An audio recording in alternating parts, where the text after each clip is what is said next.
Chers auditeurs et chères auditrices, bonjour et bienvenue sur les ondes de Corbeau News Centrafrique, le CNC, votre source d'information fiable et incisive.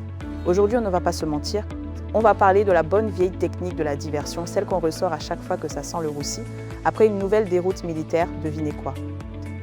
Bangui dégaine son éternel discours anti-français pour tenter de faire oublier aux Centrafricains la débâcle cuisante de ces mercenaires russes.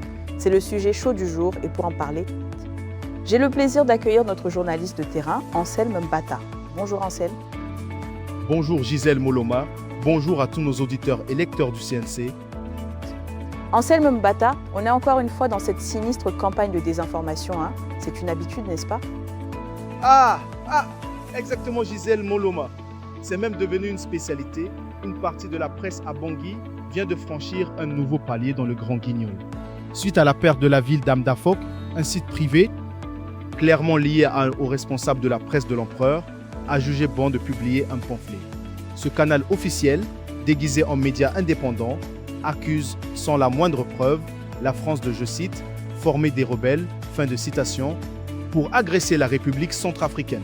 Une rhétorique, comme vous le dites, usée jusqu'à la corde, instrumentée pour couvrir un échec militaire cuisant et surtout faire oublier le parcours sinueux et opportuniste de son propre auteur.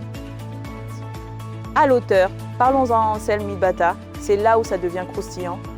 Cet individu, il n'a pas toujours été un fervent anti-français. Il a même eu quelques petites attentions, si je ne m'abuse. Le roman de l'étudiant recalé, c'est ça? C'est là toute l'absurdité de la situation Gisèle Moloma. Pour comprendre la virulence et la mauvaise foi de ces accusations, il faut remonter un peu le temps. L'auteur de ces lignes délirantes n'a pas toujours eu cette haine affichée pour la France. Bien au contraire, il en a ardemment sollicité les faveurs. C'est grâce à une bourse d'études généreusement octroyée par le gouvernement français qu'il a pu poser ses valises dans l'Hexagone, nourrissant l'ambition d'y décrocher des diplômes, comme beaucoup d'autres jeunes centrafricains. Donc la France lui a tendu la main, elle l'a nourri, elle lui a donné une chance et en retour, il crache dessus. C'est une honte. Anselme Mbata, une ingratitude qui ne dit pas son nom. On parle d'un vrai retournement de veste là, n'est-ce pas? Absolument Gisèle Moloma, c'est une trahison pure et simple. Mais l'exigence académique, elle, ne s'achète pas. Faute de capacité et de travail, ses notes catastrophiques lors de sa première année ne lui auraient pas permis d'accéder à la seconde. Chassé par ses propres insuffisances intellectuelles, l'étudiant recalé est rentré à Bangui, l'amertume en bandoulière. C'est là que le destin des opportunistes bascule. Plutôt que de se remettre en question, il aurait trouvé dans les officines de désinformation de Wagner un employeur généreux pour quiconque accepte de, je cite, cracher sur la main qui l'a nourri. Fin de citation. Voilà, l'argent russe, la main de Wagner, ça fait des miracles pour les opportunistes, n'est-ce pas? Et cette campagne de dénigrement, cette manipulation, ça lui a finalement servi de marchepied pour obtenir sa nomination à la direction de la presse de l'empereur, une récompense politique pour service rendu à la manipulation. Le dictateur Faustin Archange Touadéra ne recule devant rien pour s'entourer de ses propagandistes. C'est exactement ça, Gisèle Moloma.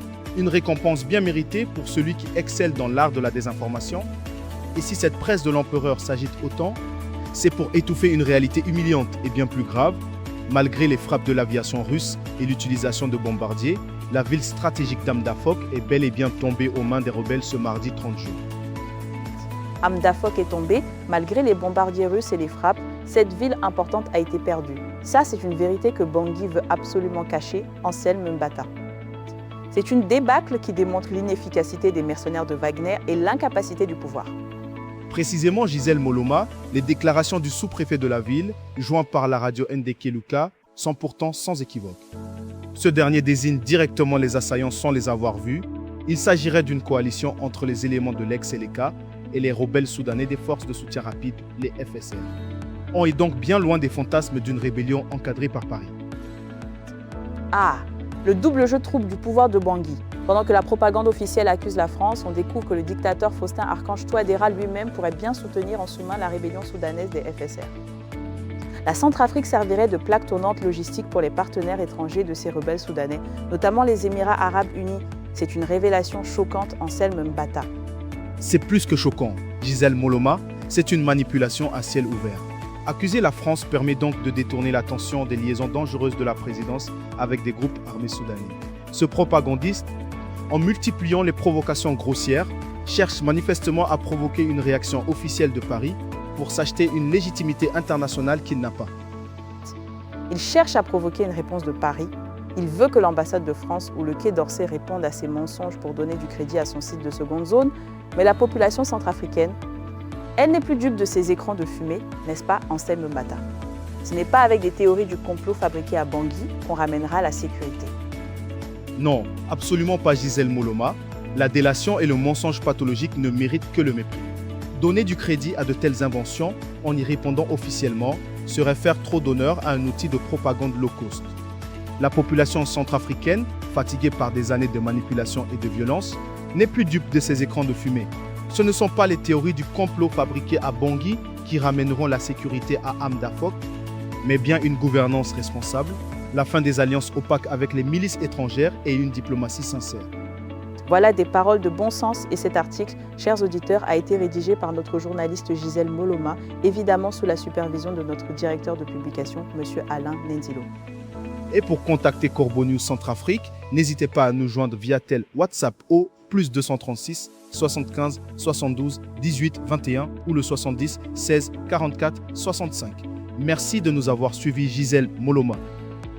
Merci à vous, Anselme Mbata, pour toutes ces précisions. Et merci à vous, chers auditeurs, de votre fidélité. Restez connectés au CNC pour une information juste et libre. À très bientôt.